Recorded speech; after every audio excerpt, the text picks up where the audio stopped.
अरे देखो, ये कितना बड़ा साम्राज्य है और राजा कितने नेक हैं, फिर भी उनके घर कोई संतान नहीं है।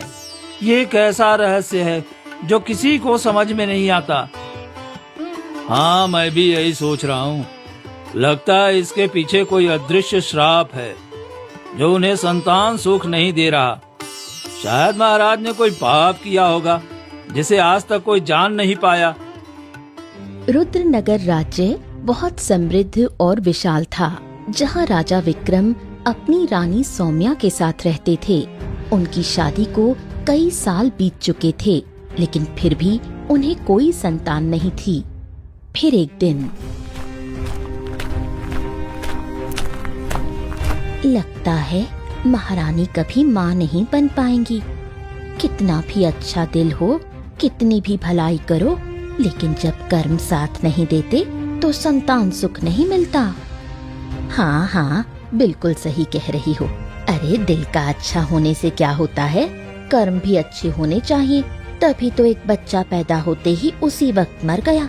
उसके भी इतने वर्ष बीत गए और फिर भी उन्हें संतान सुख नहीं मिला। बच्चे तो किस्मत से होते हैं। जो झोपड़ी में रहते हैं उनको भी संतान का सुख प्राप्त है और इस राजमहल में किसी चीज की कमी नहीं है। पर राजा और महारानी के लाख कोशिशों के बाद भी इस राजमहल को वारिस नहीं मिल पाया।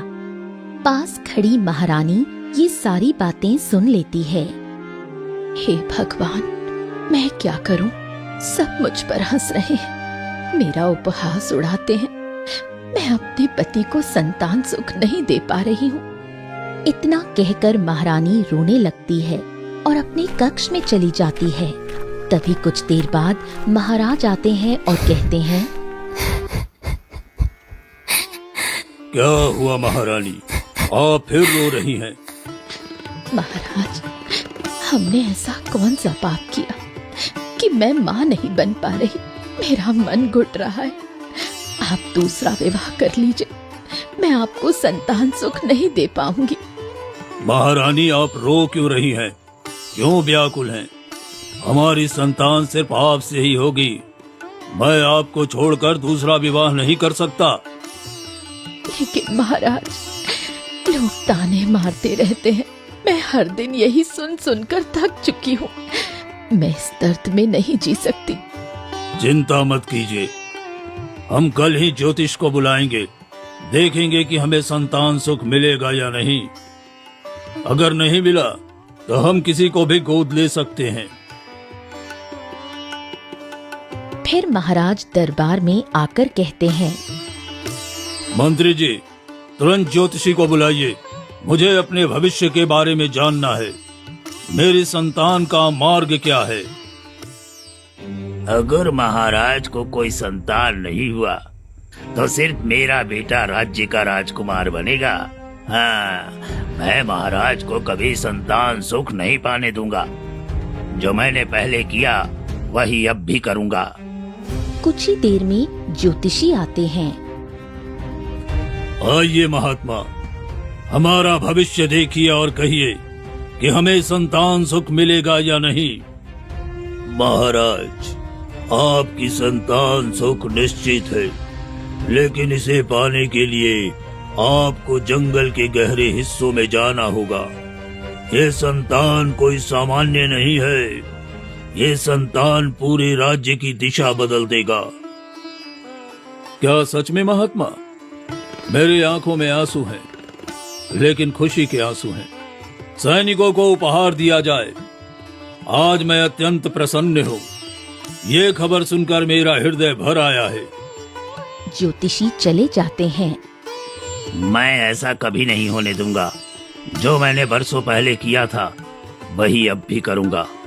केवल मेरा बेटा ही राज्य का अधिकारी बनेगा और कोई नहीं। इस संतान को मैं कभी राज्य तक पहुंचने ही नहीं दूंगा। महाराज और महारानी अपनी चिंता और उम्मीद के साथ रहते हैं। कई दिन बीत जाते हैं। वहीं दूसरी तरफ गांव में सैनिक रघु अपने परिवार के साथ रहता था। वो राजमहल में सैनिक का काम करता था। उसकी पत्नी लता और प्यारी बेटी मीरा उसके साथ रहती थीं।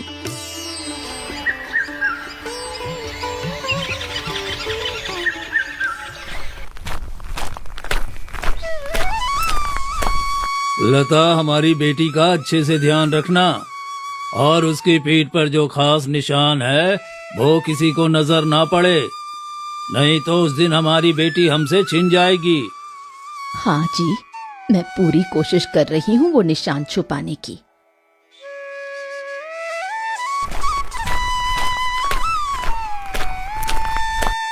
माँ, पिताजी, आप दोनों इतने घबराए हुए क्यों हैं? आप लोग कुछ छुपा रहे हैं क्या? मुझे भी बताइए, मैं डरती नहीं हूँ, बस जानना चाहती हूँ।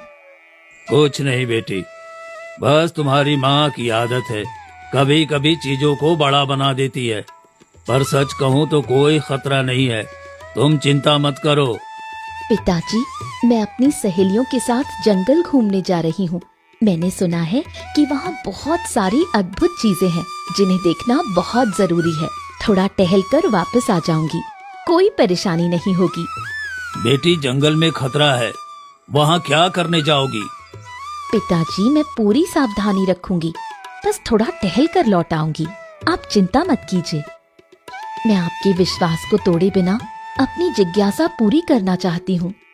ठीक है मीरा, जल्दी आना और ज्यादा दूर मत जाना। जंगल घना है और वहाँ अनजाने खतरे हो सकते हैं। हमेशा याद रखना, हमें तुम्हारी चिंता रहती है। वहीं दूसरी तरफ राजमहल में महाराज विक्रम और महारानी सौम्या अपनी चिंता में डूबे थे। इतने दिन बीत गए, हम रोज जंगल जाते हैं पर कोई संतान नहीं मिली। मुझे समझ में नहीं आता कि हमारा भाग्य हमारे साथ क्यों नहीं है, क्यों हम इस सुख से वंचित हैं। मेरी आत्मा बेचैन है और मेरा मन घबराता रहता है। शायद वो ज्योतिषी हमें गलत दिशा दिखा गया। हमें किसी साधु से मिलकर ही सत्य जानना चाहिए, तभी हमारे लिए सही मार्ग सामने आएगा। हमें विश्वास रखना चाहिए कि समय आने पर सब सही होगा। हाँ, तुम सही कह रही हो। चलो, हम भी घने जंगल की ओर चलते हैं, देखेंगे कि हमारे लिए किस्मत में क्या लिखा है। मैं चाहता हूँ कि हम स्वयं उस सत्य का सामना करें और साधु महाराज से कुछ बातें भी कर लेंगे। इतना कहकर दोनों राजमहल से निकलते हैं। महाराज और महारानी, आप दोनों कहाँ जा रहे हैं? मुझे समझ में आ रहा है। मंत्री जी, हम बस ऐसे ही टहलने जा रहे हैं, आ जाएंगे शाम तक। इतना कहकर महाराज घने जंगलों की तरफ निकल पड़ते हैं। थोड़ी देर बाद रास्ते में महारानी सौम्या को चक्कर आता है और वो गिर पड़ती हैं। हे भगवान, अब मैं क्या करूं? कुछ समझ में नहीं आ रहा। महारानी को क्या हुआ? अरे कोई मदद करे, कोई है जंगल में? तभी मीरा अपनी सहेलियों के साथ वहाँ आती है। अरे अरे देखो, कोई परेशान है, हमें उनकी मदद करनी चाहिए। मीरा, छोड़ दो, हमें घर जाना है, देर हो रही है। हमारे माता पिता गुस्सा करेंगे और वैसे भी माँ हमें घर से नहीं निकलने देती। वो तो तुम हो जो माँ के सामने डटकर खड़ी हो जाती हो और हमें जंगल ले ही आती हो। तुम्हारे बिना कैसे आया जाए, और तुम्हारे सिवा हमारा दुनिया में है कौन? तुम्हें एक बात पता है, भले ही पिताजी और माँ हमसे कुछ भी छुपा ले, पर जो गांव वाले मेरे बारे में बात करते हैं ना, उसका एहसास है हमें। मुझे तो ऐसा लगता है कोई बड़ा ही रहस्य है जो मेरे पिताजी और माँ मुझसे छुपा रहे हैं। तुम हमेशा की तरह फिर से वही सब बातें करने लगी। अरे हाँ, याद आया, तुमने अभी बोला था ना तुमको इन लोगों की मदद करनी है जो लोग जंगल में भटक रहे हैं। हाँ हाँ, याद आया, मुझे उनकी मदद करनी है। मैं अपने दिल की सुनती हूँ, थोड़ा पानी लाकर उन्हें ठीक करूंगी। अगर हम मदद नहीं करेंगे तो कौन करेगा? फिर मीरा पास के तालाब से पानी लाकर महारानी को देती है और वो पीकर होश में आ जाती हैं। महाराज, मुझे क्या हो गया था और आप इस तरह परेशान क्यों हैं? महारानी, आप बेहोश हो गई थी और इस बच्ची ने पानी लाकर आपको होश में लाया है। तुम्हारा नाम क्या है बेटा? तुम दिल की बहुत नेक हो। ऐसे अजनबी की कोई मदद नहीं करता, लेकिन तुमने की। मेरा नाम मीरा है। मेरे पिता सैनिक हैं और घर पर मेरा इंतजार कर रहे हैं। अब मुझे जाना होगा। इतना कहकर मीरा वहां से चली जाती है। ये बच्ची कितनी मासूम और प्यारी है। ऐसा लगता है जैसे हम दोनों का कोई अजीब सा रिश्ता है। महारानी, ये बच्ची किसकी संतान है? हमें उसका सम्मान करना चाहिए, लेकिन दिल क्यों कुछ और ही महसूस कर रहा है। क्या पता, शायद ये कोई खास संबंध है। मैं इसे महसूस कर रही हूँ, लेकिन समझ नहीं पा रही। चलो, अब हम जिस काम के लिए जंगल में आए थे उसे पूरा करना है। साधु महाराज के पास चलते हैं। तभी महाराज और महारानी साधु महाराज के पास पहुंचते हैं। साधु महाराज इन्हें देखते ही मुस्कुराते हुए बोले, आओ आओ, कैसे हैं महाराज? कैसी स्थिति है? आप परेशान दिखाई दे रहे हैं। बताइए, मैं आपकी क्या सहायता कर सकता हूँ? साधु महाराज, हम बहुत परेशान हैं। आपको पता है, 18 साल पहले हमारी पुत्री जन्मी थी, पर वो होते ही मर गई। उसके बाद आज तक कोई संतान नहीं हुई। मेरी पत्नी आए दिन व्याकुल और दुखी रहती है। कृपया करके बताइए, क्या हमें कभी संतान सुख मिलेगा?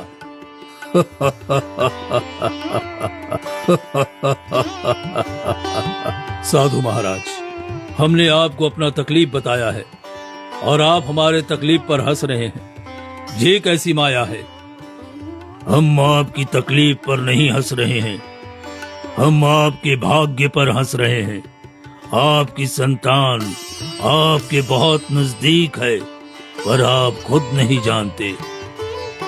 आप क्या कह रहे हैं साधु महाराज? हमारी संतान कैसे हमारे पास हो सकती है? वो तो तभी मर चुकी थी। महाराज, वो पुत्री जीवित है। उसे आपके महल के षड्यंत्रों से बचाकर एक गरीब के घर भेजा गया।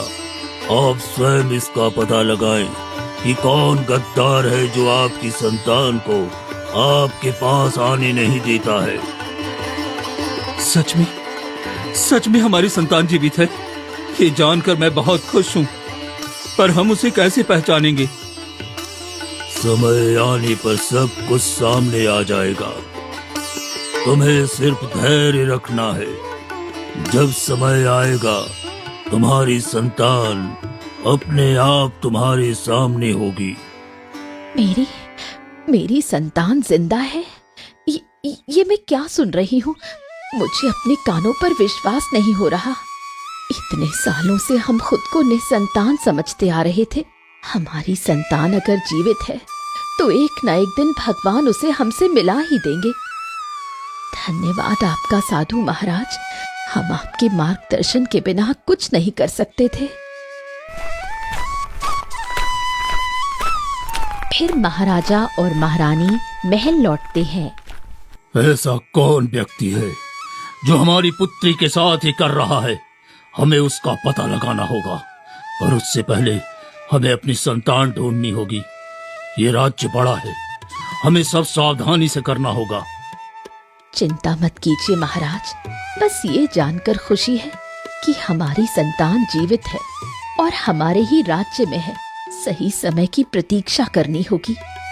वहीं दूसरी तरफ मंत्री अपने मन में सोचने लगा, अरे अब बहुत हो गया। मुझे राजगद्दी अपने बेटे को दिलवानी है। महाराज और महारानी को रास्ते से हटाना ही होगा, और इसमें मेरा साथ मेरा दोस्त तांत्रिक देगा, जो अघोर विद्या का मालिक है। मुझे अब उसके पास जाना चाहिए। सही समय आ गया है। फिर मंत्री तांत्रिक के पास निकल पड़ता है। आओ मित्र आओ, इतने दिनों के बाद मेरी याद आई। बोलो, क्या सहायता चाहिए मेरी तुम्हें? मित्र, मैं राज्य का उत्तराधिकारी अपने बेटे को बनवाना चाहता हूँ, पर अगर महाराज की संतान मिल गई भविष्यवाणी के मुताबिक तो मेरी योजना विफल हो जाएगी। इसलिए मैं महाराज और महारानी को खत्म करना चाहता हूँ। ये कार्य उतना आसान नहीं है जितना तुम समझ रहे हो। इसके लिए तुम्हें एक कन्या की बलि चढ़ानी होगी। जिस पर एक रहस्यमयी निशान हो, तभी महाराज और महारानी को मार सकता हूँ और राजगद्दी तुम्हारे बेटे को दिलवा सकता हूँ। ये कैसे संभव है? वो कन्या कहाँ मिलेगी? ये तुम्हारी समस्या है। अगर तुम्हें राजगद्दी चाहिए तो इतना परिश्रम तो तुम्हें करना ही पड़ेगा। फिर मंत्री महल लौट आता है और अपने गुप्तचर से कहता है, सुनो, मुझे एक ऐसी कन्या ढूंढ कर दो जिसके पीठ पर निशान हो। जी मंत्री जी, मैं अपने सभी लोगों को लगाता हूँ। जल्दी से वैसी कन्या ढूंढ कर लाऊंगा। कई दिन बीत जाते हैं। वहीं दूसरी तरफ मीरा नदी में स्नान कर रही थी। तभी एक बूढ़ी औरत ने उसकी पीठ का निशान देख लिया। अरे, ये निशान कैसा है? ये कोई साधारण निशान नहीं लगता।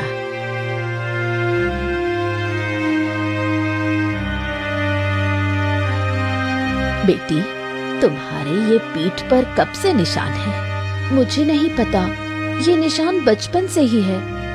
ये कोई साधारण निशान नहीं है बेटी, इसके पीछे जरूर कोई गहरा रहस्य है। मुझे इस निशान के बारे में कुछ नहीं पता।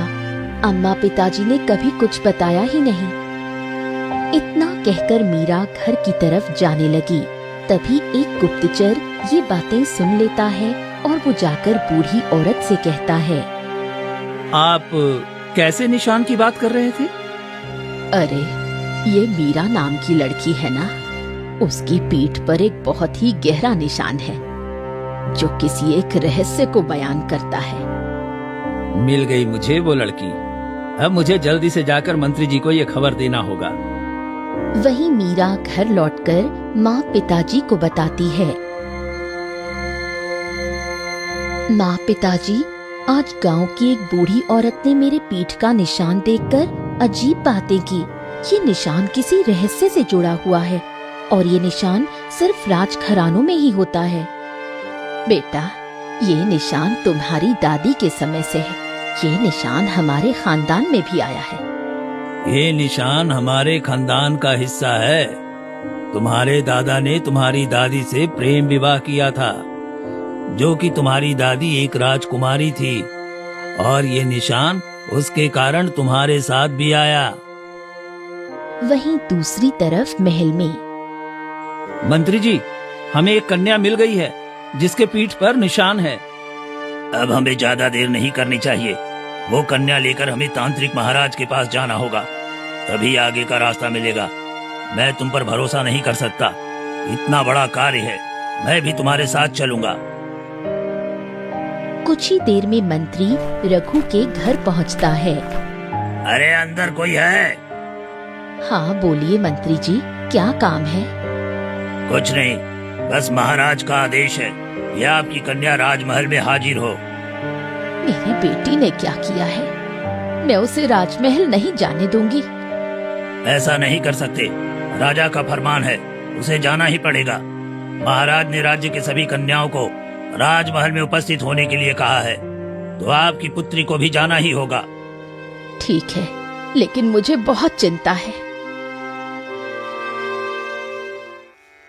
माँ, मैं जानती हूँ आप परेशान हैं। मैं सुरक्षित रहूंगी, आप चिंता न करिए माँ। मीरा मंत्री के साथ जंगल की ओर निकल जाती है। रास्ते में वो पूछती है, तुम मुझे कहाँ ले जा रहे हो? ये रास्ता तो महल की ओर नहीं जा रहा। थोड़ी दूर और चलो, फिर तुम्हें पता चल जाएगा कि तुम कहाँ जा रही हो। कुछ ही देर में वो एक गुफा में पहुँचते हैं। आखिर तुम ले ही आए मंत्री। अब इस कन्या का निरीक्षण करता हूँ। फिर तांत्रिक ध्यान लगाकर देखता है। इसके पीठ पर एक रहस्यमयी निशान है, जैसा मुझे निशान चाहिए था। तुमने बिल्कुल सही लड़की पकड़कर लाए हो मंत्री। मेरे गुरु कहते हैं इसकी बलि आने वाली अमावस्या की रात को चढ़ानी होगी। ठीक है, मैं इसे कैद में रखूंगा, फिर महाराज और महारानी को रास्ते से हटाना होगा। तुम लोग क्या कर रहे हो? तुम ऐसा नहीं कर सकते। मुझे मेरे माता पिता के पास जाने दो। वहीं दूसरी तरफ तभी रघु घर लौटता है। मीरा, मेरी बेटी कहाँ है? कहीं नहीं दिखाई दे रही है। लता, तुम कुछ क्यों नहीं बोल रही हो? मंत्री आया था और मीरा को ले गया। बोल रहा था राज्य की सभी कन्याओं को महाराज ने महल में बुलाया है। ये क्या कह रही हो? हमारी बेटी की जान खतरे में है। तुमने क्या कर दिया लता? तुम नहीं जानती मंत्री कितना नीच किस्म का आदमी है। अब हम क्या करेंगे? रघु, हमें महाराज से मदद लेनी होगी, लेकिन अगर महाराज को पता चला तो वो हमें हमारी बेटी से अलग कर देंगे। अगर मैं नहीं जाऊंगा तो मेरी बेटी मर जाएगी। मेरी बेटी को बचाने के लिए अब मुझे चोरी छुपे महाराज के पास जाना होगा।